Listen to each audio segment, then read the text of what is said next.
Alright, today we're going to be making a case for Art the Clown to be on the Mount Rushmore. And I know what you're thinking. Isn't this a little premature? But my buddy Jimbo says it's better to come to the party early than to never come at all. So, Art the Clown.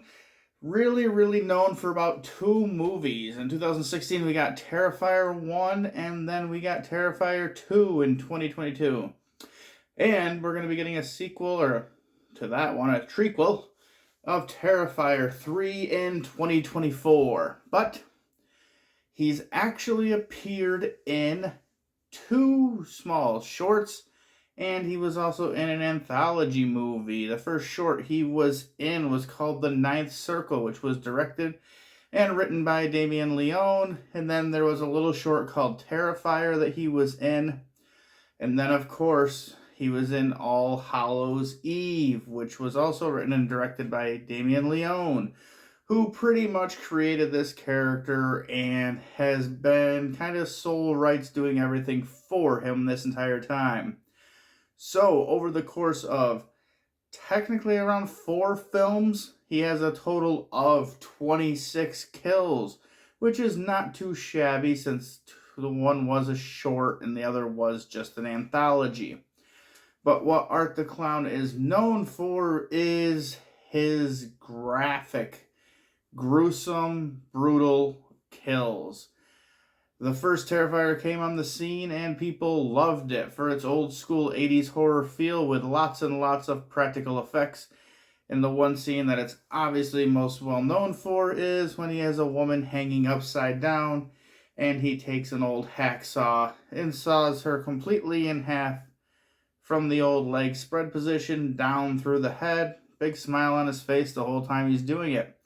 And then in the second movie, they decided to up the ammo when it came to the gore on some of the kills, and one especially. That one I'm not going to say because, one, it takes a long time to explain it, and two, if you haven't seen it, just go treat yourself to an awesome kill. Is it over the top? Of course it is. That's 80s gore. That's that Grindhouse feel. It's what you want to see. So he has been known for having the old school brutal kills, and with the third movie coming out, they said that they're going to keep upping the ante on the kills, so that is actually exciting. Alright, the next thing I'm going to talk about is Art the Clown himself.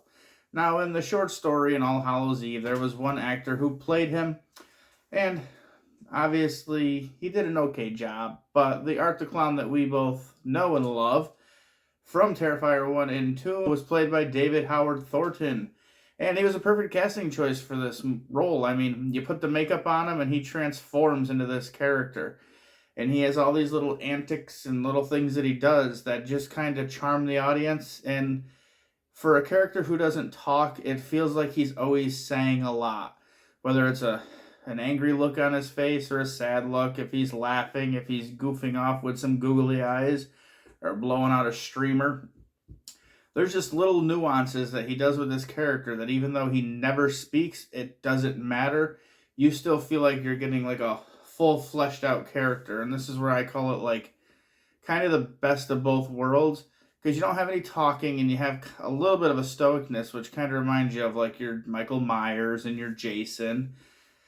But he's so animated that it's almost like a cross between one of them and your Freddy Krueger and your Chucky.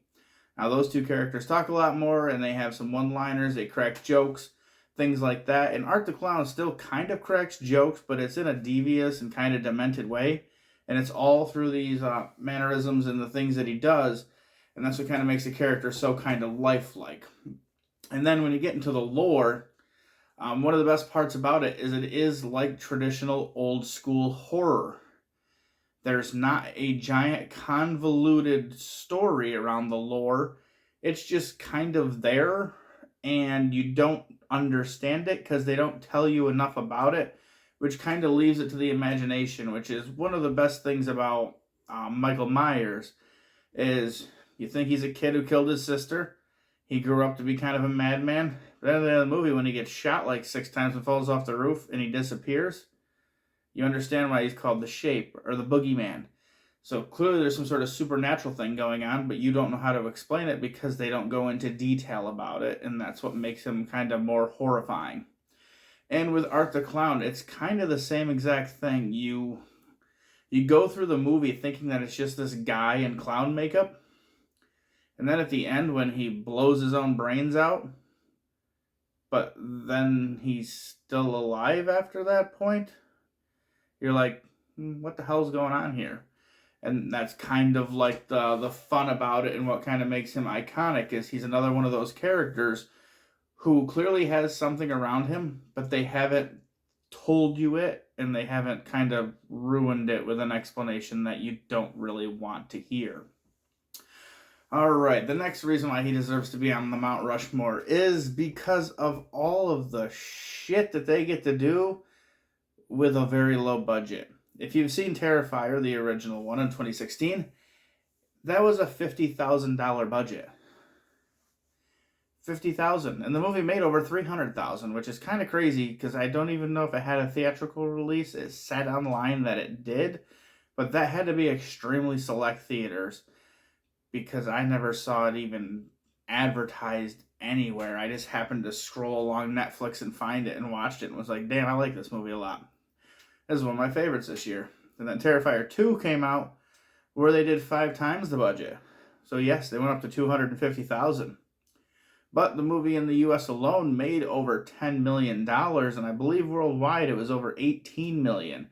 And this one was in select theaters for sure because this one caught a lot of buzz on the internet on just how gruesome and gory and horrific it is, and how people were leaving the theaters and throwing up and fainting. You know, the hoopla that we all hear around great horror movies. But when you watch it, you could kind of understand why people had these feelings. So it made sense. But for the fact that it was meant to be in the small release of theaters, and because it did so well on its opening weekend, it actually branched out to more theaters, and so on and so forth, where it was in theaters for about 4 or 5 weeks, but it continued to get a wider and wider release in the US so that it could get more coverage, which showed you that this is a person people want to see, proving that he is a horror icon, even if he is only 2 movies into it. And I do know for a fact, looking up some research before this video, that the 3rd movie does have a studio backing behind it, but Damien Leone did tell us that he is in charge of everything. And the studio is 100% behind whatever he wants to do with this story and this character, which is awesome because that means they're not going to quote-unquote neuter the film so that it's meant for a wider audience. They know what their audience is, and they made a ton of money off it. And I believe the budget for this one is supposed to be a little over $1 million. So if you saw what he did in Terrifier 1 and 2 with a budget of $50,000 and $250,000, you can just imagine how elaborate he's going to go when it comes to the $1 million budget, especially because he does the practical effects. Which brings me on to the next reason of why he's kind of iconic, and that is because of Damien Leone, the guy who created this character. He was a special effects artist, so on these movies, he does the writing, he does the directing, he does all of the editing, and he does all of the special effects for the movie.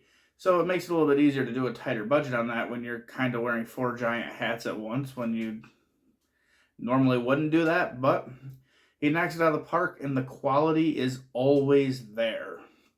All right, moving on. You know Art the Clown. He's got the white and black face paint going on. He's got kind of a long, pointy nose, and he wears a little top hat. And you can see people dress up for him on Halloween, and you can go to cosplays and see him here. So even in his short little stint of being around for the last 6-7 years, he has got kind of a cultural following where people do like to dress up as him, and people will cosplay him. And if you've gone on any internet forums, he is extremely decisive, where people either love or hate this Art the Clown character. And when people do love him, they will fight till the death to tell you how amazing he is. And if you have bad stuff to say, they're not even going to listen to you. People just love the practical effects, the look of Art the Clown, and everything about him. I mean, I am a huge fan of this character myself. He is one of my favorite modern horror characters. I don't feel like we get a lot of originality and stuff, and having a clown who kind of mimes his stuff because he doesn't talk, but still has like a huge personality and is extremely brutal and gory. He's pretty much right up my alley when it comes to a slasher film. All right. The next thing I'm going to bring up as to why he becomes a horror icon, maybe on the Mount Rushmore level, is the fact that he brought back Grindhouse horror in kind of that torture porn where they're pushing the limits to see if they can gross you out. But it's all done in a fun way, in a sense. So it's not like it's just brutality for brutality's sake. There's a whole storyline that follows along with it and everything else. And just, it's meant to be there. It's bringing back kind of the hostile brutality, maybe on the level of like a Martyrs and some of the scenes of stuff that they do, but obviously not as bad as some of those films get if you really start going down that rabbit hole. But overall, this is kind of a bygone thing. Like, we have been getting stuck with so many like exorcism movies and paranormal movies, and it's just nice to get a traditional 80s type slasher where the story's not too convoluted, but the blood and gore is aplenty and everything you could want from it. Alright, that's my case for Art the Clown. I wish I had a lot more for you, but he does only have 2 short films and 2 long films, with a third one coming along the way. Do you think Art the Clown deserves to be on the Mount Rushmore of horror, or are you still holding out to see how that third film turns out? Don't forget to like, subscribe, share this with other people who are big horror fans and love Art the Clown. And until the next one, guys, rest in peace.